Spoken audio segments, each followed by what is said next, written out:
also need to regulate. I think hold on to that thought. In fact, the U.S. Vice President J.D. Vance is addressing this audience. Let's cut across. For co-hosting the summit, for all of you for participating, and I'm not here this morning to talk about AI safety, which was the title of the conference a couple of years ago.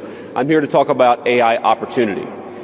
When conferences like this convene to discuss a cutting-edge technology, oftentimes I think our response is to be too self-conscious, too risk-averse.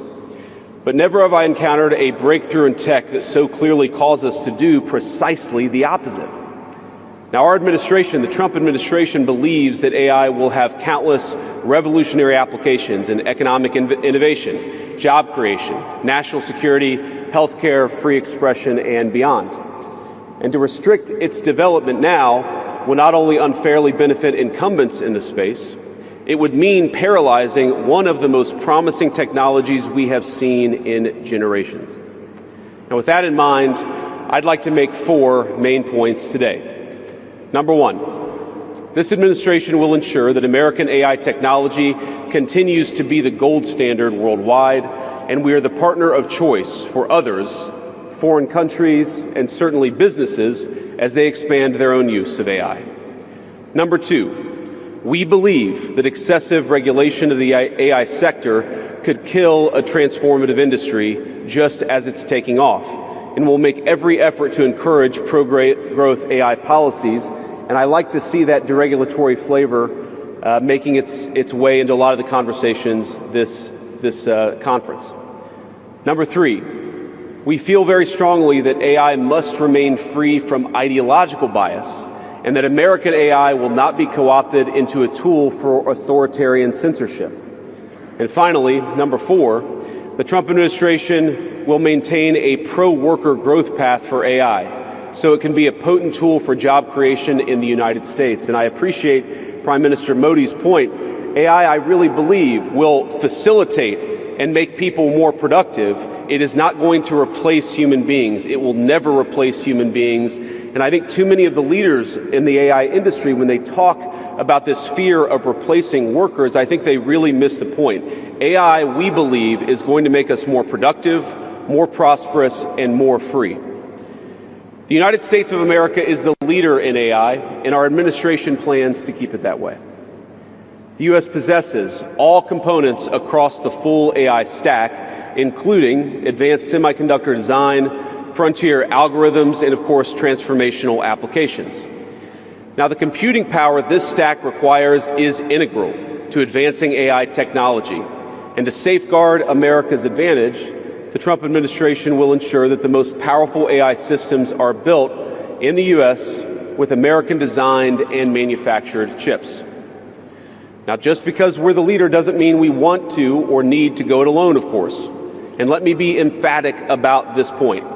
America wants to partner with all of you. And we want to embark on the AI revolution before us with a spirit of openness and collaboration. But to create that kind of trust, we need international regulatory regimes that fosters the creation of AI technology rather than strangles it. And we need our European friends in particular to look to this new frontier with optimism rather than trepidation. Now, the development of cutting-edge AI in the U.S. is no accident. By preserving an open regulatory environment, we've encouraged American innovators to experiment and to make unparalleled R&D investments. Of the $700 billion, give or take, that's estimated to be spent on AI in 2028, over half of it will likely be invested in the United States of America. Now, this administration will not be the one to snuff out the startups and the grad students producing some of the most groundbreaking applications of artificial intelligence. Instead, our laws will keep big tech, little tech, and all other developers on a level playing field. Now, with the President's recent executive order on AI, we're developing an AI action plan that avoids an overly precautionary regulatory regime while ensuring that all Americans benefit from the technology and its transformative potential. Now, we invite your countries to work with us and to follow that model if it makes sense for your nations. However, the Trump administration is troubled by reports that some foreign governments are considering tightening the screws on U.S. tech companies with international footprints. Now, America cannot and will not accept that, and we think it's a terrible mistake, not just for the United States of America, but for your own countries. The U.S. innovators of all sizes already know what it's like to deal with onerous international rules.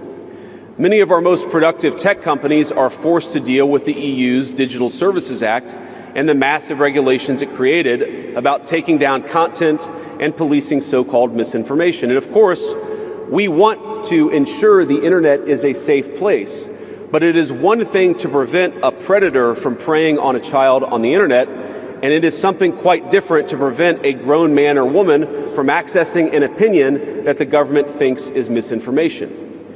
Meanwhile, for smaller firms, navigating the GDPR means paying endless legal compliance costs or otherwise risking massive fines. Now, for some, the easiest way to avoid the dilemma has been to simply block EU users in the first place. Is this really the future that we want? Ladies and gentlemen, I think the answer for all of us should be no. Now, there's no issue where we worry about more than regulation when it comes to energy. And again, I appreciated the comments of so many at the conference because they recognize that we stand now at the frontier of an AI industry that is hungry for reliable power and high-quality semiconductors. Yet too many of our friends are deindustrializing on the one hand and chasing reliable power out of their nations and off their grids with the other. The AI future is not going to be won by hand-wringing about safety. It will be won by building, from reliable power plants to the manufacturing facilities that can produce the chips of the future. Now, at a personal level, what excites me most about AI is that it is grounded in the real and the physical economy. The success of the sector isn't just a matter of smart people sitting in front of a computer screen and coding. It depends on those who work with their hands, even as robotics will change our factories. It will certainly make our healthcare providers better at treating diseases, but it will also depend on the data produced by those healthcare providers, by those doctors and nurses. I believe it will help us create and store new modes of power in the future, but right now, AI cannot take off unless the world builds the energy infrastructure to support it. Now, it's my view that tech innovation over the last 20 years has often conjured images of smart people staring at computer screens, engineering in the world of bits. But the AI economy will primarily depend on and transform the world of atoms. Now, at this moment, we face the extraordinary prospect of a new industrial revolution, one on par with the invention of the steam engine or Bessemer steel. But it will never come to pass if overregulation deters innovators from taking the risks necessary to advance the ball.